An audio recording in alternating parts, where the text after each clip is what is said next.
چې د رسول الله صلی الله علیه وسلم عادت مبارک داو چې هغه به سحر منځ شو صحابو نه به تپوس کولو چې تاسو څه خوب لیدلی دی بیګا چې تعبیر وکړو.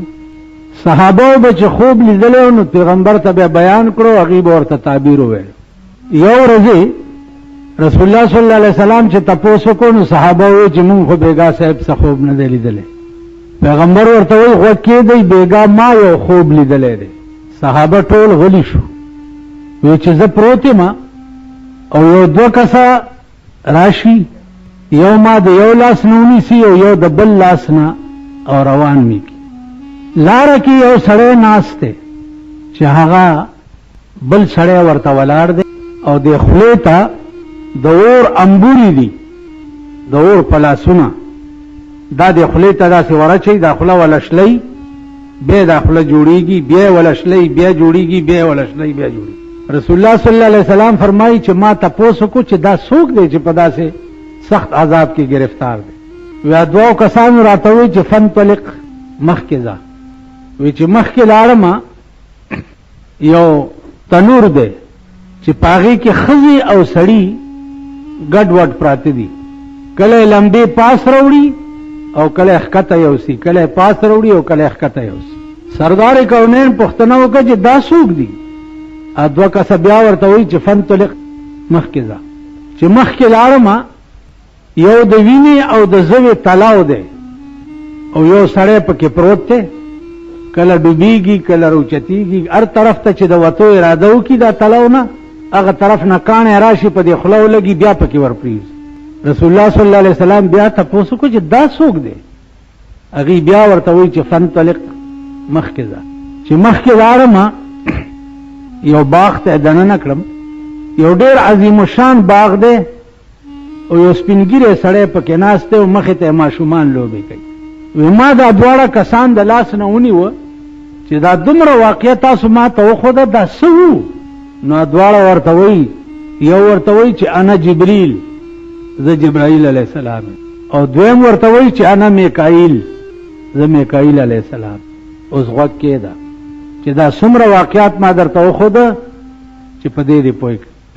دا کوم سړی چې ناستو او خوله د اور په انبورو باندې شلېده او بیا جوړېده، یا رسول الله دا هغه سړی دی چې په دې خوله چرې د دوو مسلمانانو جوړه نه ده راوست. په دې خوله د چرې د مسلمان خیر نه دی غوښتی، د زندگی په دې کې تیره ده چې په دې خوله به د دوه مسلمانان جنګول او د به تماشه کوله. په دې خوله د چرې د مسلمان د خیر خبره نه ده کړې. نو دغه سړی چې مړ شي نو د مرګ نه وروسته به په قبر کې دی په دې عذاب گرفتاری تر قیامته پورې، د چا چې خوله موزیری او په دې خوله د چا خیر نه غواړي، د مرګ نه وروسته به د قبر کې دی په دې عذاب گرفتاری تر قیامته پورې. اوس سوچ وکئ چې مونږه به د دې عذاب مستحق یو که نه؟ زمون کار څه دی؟ یو له غوږ نږدې کړی د شرارت خبره کړې، بل له غوږ نږدې کړی د شرارت خبره کړې، بل غوږ نږدې کړی د فساد خبره کړې، دوه په جنګول او په خپله تماشه کول. وایه نن د ټول پاکستان د مسلمانانو دا حال دی که نه دی؟ نو المسلم من سلم المسلمون من لسانه و یده. مسلمان هغه سړی دی چې د هغه د ژبې او د لاس نه بل چاته ضرر ونه رسي. اندازه اوس تاسو په خپله کوئ. ویلی به ورته خلکو زروجي دي او صاحب پکې دومره ثواب دی او روجماتي ته چې کېنې دومره ثواب دی او پلانې چل دی دومره ثواب خو دی، خو چې دوه دې په جنګ کړه د هغې څومره عذاب دی. ثوابونو پسې خو ګرځې چې دا ټوله دنیا ثوابونه ستا په عملنامه کې لیکلي او یو مسلمان یو څپېړه ستا په شیطانت چا ووالو او د ټولې دنیا ثوابونه دې په اوبو یوړل. دې تم سوچ کوئ. مونږ دا ملیان دې کې یو که نه چې رونو که یو کجوره دې چاله ورکړه نو جنت الفردوس دې خپل شو. نو داسې به د ګډې زامن چې دي ماښام کې چاله کجوره ورکړي چې پرېږدي دا جنت الفردوس خو مې خپل شي. په ارام کښېنه. جنت الفردوس داسې اسانې خبرې نه دي. او نه داسې ټوکی دي او نه لوبي دي. دا ډېر ګران کار. عزیزان وار سب پرېږدئ. ایمان به د حضرت عمر پیدا کوئ. ایمان چې وفات کېدو نو आवाज یې وکړو چې یا الله لا لی ولا علی، خدای سغواړم نه ما چې سنې کوي کړي دي، سغواړم نه خو چې راته څه ونه وي سره کوم، خو چې خالی پرې مې دی او راته څه ونه وي. تاسو پوه شئ؟ حضرت عمر غوندې سړی ثوابونه نه غواړم او نه جنتونه غواړم او نه حورې غواړم او نه غلمانان غواړم، خو چې خالی پرې مې دی او راته څه ونه وي. ځکه چې د موسی علیه السلام د مور خبره ده، خدای نه تپوس وکړه چې دا مونځ خو ډېر په تکلیف کوم چې پرېږدم که نه. موسی علیه السلام خدای پاک ته وویلې، هغه ورته ویل پرېږدي چې نشي کولی. بیا چې موسی علیه السلام کوی تور ته تللی، الله نه تپوس وکړه چې ستا نامه څه ده. موسی علیه السلام خدای ته وایي چې هغه نوم تپوس کوي، ورته وایي چې زما نوم دی بې پروا. چې راغی مور ته ویلې چې د هغه نوم دی بې پروا، یو وایي نارې کو د کټه وغورځېده، ویل والله که زه بیا مونځ قضا کړم. ویل ولې مورې؟ ویل چې نوم یې بې پروا دی، نو که دوزخ ته مې روانه کړي د هغه به څوک څه وکړي چې نوم یې بې پروا دی. داسې څوک شته چې هغه نه دا تپوس وکړي چې دا ولې شته؟ یو سپی دې ونیسي او تاڼې ته دې بوځي، څوک شته چې سپی نه تپوس وکړي چې دا دې ولې نیولی دی؟ سپی دې ونیسي، او چې بیا لا مرزا صاحب دې ونیسي، او چې بیا لا خان دې ونیسي، تاڼېدار صاحب، یا الله خیر کړه. څوک شته چې هغې نه تپوس وکړي چې دا ولې؟ او چې خدای دې ونیسي هغه نه به څوک تپوس وکړي چې دا ولې؟ دې ته سوچ کوئ. په هېڅ شي غاویره نه شئ. ګورئ هېڅ نه په عبادت غاویره شي نه په سخاوت غاویره شي، هر څه به په دې مخ درولي او در جهنم ته به دې روان کړي، ته به د هغه څه وکړي. نو عزیزانو د جیبې ضرر چې دی د مرګ نه وروسته به د ده دا حال. پیغمبر ته بیا تپوس کوي چې دا تنور کې ښځې او سړي ګډ وډ پراته وو. یا رسول الله دا هغه سړي دي چې خپلې ښځې وې او پردو سړو ښځو پسې به ګرځېده، او دا ښځې هغه ښځې دي چې خپل خاوندانې وو او پردو سړو پسې به ګرځېده. نو دا سړی او دا ښځه چې مړه شي تر مرګه پورې به د دې قبر د اور تنوري، کله به لمبې پاس وړي او کله به. فی الحال پاکستان وګورئ، فی الحال د ښځو حالم وګورئ او د سړو حالم وګورئ، تفصیلاتو کې نه ځو. بیا ته تپوس کوي چې دا د وینې او د زوی تلاو کې دا څوک و؟ یا رسول الله دا سودخور و. کم سړی چې سود کوي، په سود پیسې ورکوي، ګاڼې ځمکې علي د هغې حاصلات خوري، کورونه ګاڼه علي د هغې کرایې خوري. سودخور سړی چې مړ شي د هغه قبر به د وینو او د زوو تلاو وي، تر مرګه پورې قیامته پورې به په وینو او د زوو په تلاو کې غوپې خوري او پکې تېراوتی به نشي.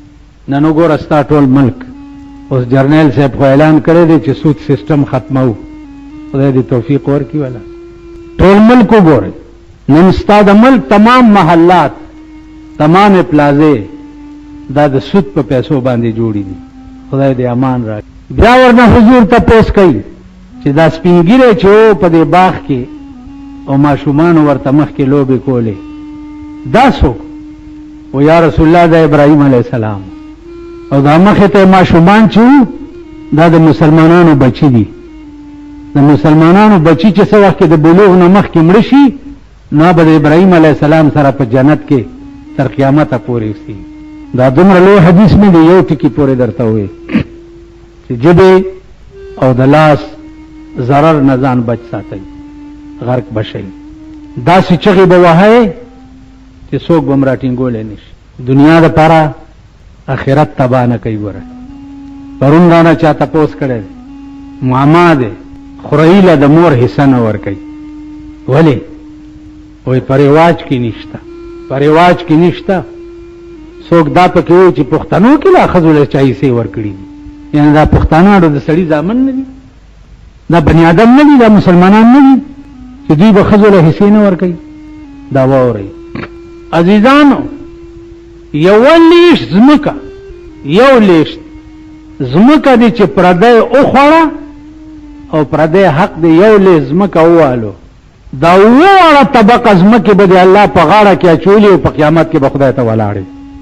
یولی ازمک الله دې مساتی پردې حق هر څه به په قیامت کې معاف شي زنا به معاف شي لواطت به معاف شي غلا به معاف شي څه وجې به ورته خدای پاک جوړي لیکن دو ګناهونه به په قیامت کې نه بخښ کېږي یو د غرور ځان ته زه ویل دا به نه معاف کېږي او یو پردی حق چې چا در باندې دعوه وکړه چې زما دا حق د خوړلی دی اب تر هغې نه معاف کېږي چې څو پورې سړي نه معاف کړي نو الله پاک دې توفیق راکړي او دغه روجې دې خدای پاک زمونږ سبب د نجات وګرځوي خدای هغه روجه خو مونږ نه شو نیوی چې کومه تا ته عزیزه ده خدا عادت هم کړی دی یا الله په عبادت کې منظور کا اختر به بیا غیمهی ما خیال راځي اوس نه اخبار کې اعلانونه ورکوي جمعیت العلماء افغان په 6 تاریخ دی جمعیت العلماء پلان ده یعنی دی اوسګار ته تو ګوره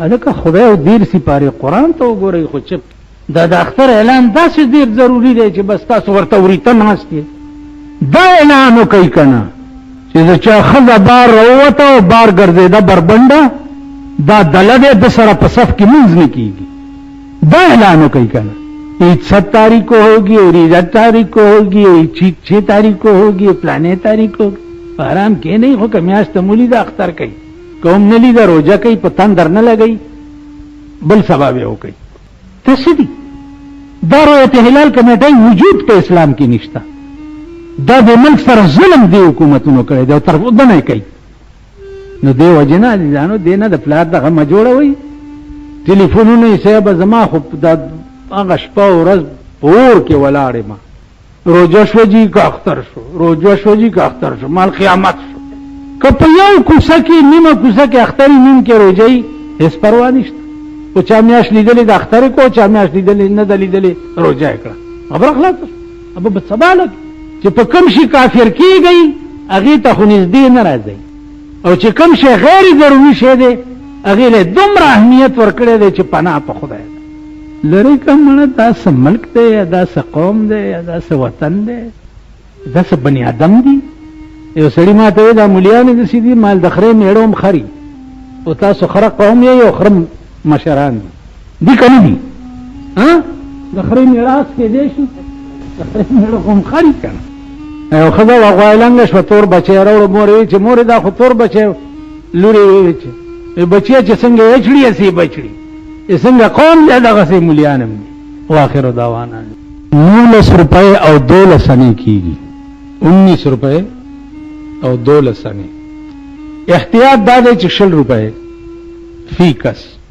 خیالم راغی دا به د اختر د مانځنه مخکې چاله ورکوي اوږي تږي نهر غریب لا عام طور د جماعتونو امامان چې دي اغم اوږي تږي او نهر او غریبان دي نو که امام دی غریب او بال بچدار نو به امام ته ورکوي او که امام دی سربو لاس په خویدو او غوړو نو بیا غلا مور کوي بیا چرته غریب ورته وګوري خیالم راغی او احتیاط په 60 روپو کې دی او اسی کېږي 19 روپے بارانه دا څومره آرام توبونه چې نن په دې سړو کې دا خزې پې کوي څومره که د لور واده دی او هر آرام توب پې کې خزې در باندې کوي وایي دا خلک بس وایي دا چل به درته وایي که په ملک کې څه آرام توب کې دا خزه وایي دا خلک بس وایي دا نیکه ښځه چې الله دې د هر چا ښځې نیکي اوس یې درکړي دي دا بلاګانې او دعا ورته کوئ چې خدای درته نیکي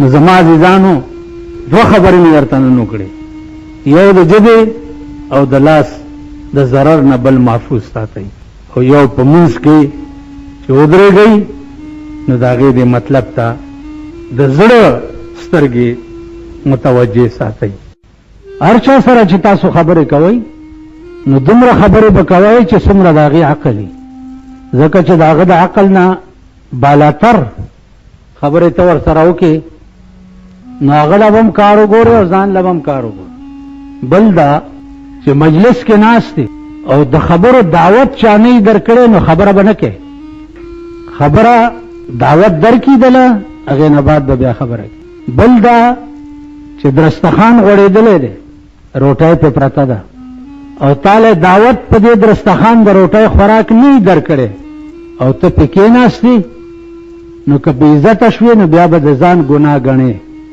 دې وجنه دا ټول آداب دي د اسلام، دې ته به خیال کوئ، دې ته به فکر کوئ. دا هم آداب دي د اسلام. په لاره روانې او چاله د لاس ورکو نو لاس به داسې نه کې چې د هغه لاس ونیسي او بس داسې خوځې خوځې خوځې خوځې چې د هغه په زړه کې ورسره درد. دا لاس ورکې بس. اوس ډېر خلق داسې دي چې یو لاس ورکوي داسې. نو ما نه چا پرون پوښتنه وکړه چې دا یو لاس ورکول څنګه شی دی؟ ما ورته وایي چې خبره دا ده چې لاس ورکول چاله دا هم د اړه تعلق سره تعلق لري. د بخاري شریف عموم داسې 13 سپارې دي لکه څنګه چې قرآن 13 سپارې دی. د بخاري شریف د 26مې سپارې اخرینی حدیث دا دی چې یو صحابي وایي چې ما رسول الله صلی الله علیه وسلم ته چې لاس ورکو نو کفی بین کفی رسول الله صلی الله علیه وسلم، زما لاس په دواړو لاسونو د جناب رسول الله صلی الله علیه وسلم کې، یعنی زما لاس داغه په دواړو لاسونو کې، پیغمبر والا دواړه لاسونه ورکړي. دواړه لاسونه ورکول چې دي دا علامه د تواضع ده او یو لاس ورکول چې دي دا علامه د غرور ده. د انګریزانو شیوا تاسو وګورئ یا د انګریزانو پرکټي چې دي نو داغي سلامم سلوټي او په یو لاس او یا لاسم چې ورکې نو یو لاس ولا ورکیو داسې دغه غوندې کې ولاړی. نو عزیزانو دا ټول آداب دي اسلامي. الله دې مونږ کې پیدا کی او خدای دې مونږ ته په دې باندې د عمل کولو توفیق راکړي. نو ما حدیث دا دغه کړو چې مسلمان هغه سړی دی چې داغه د جبې او د لاس نه بل مسلمان ته ضرر ونه رسي. دغه بخاری شریف روایت ته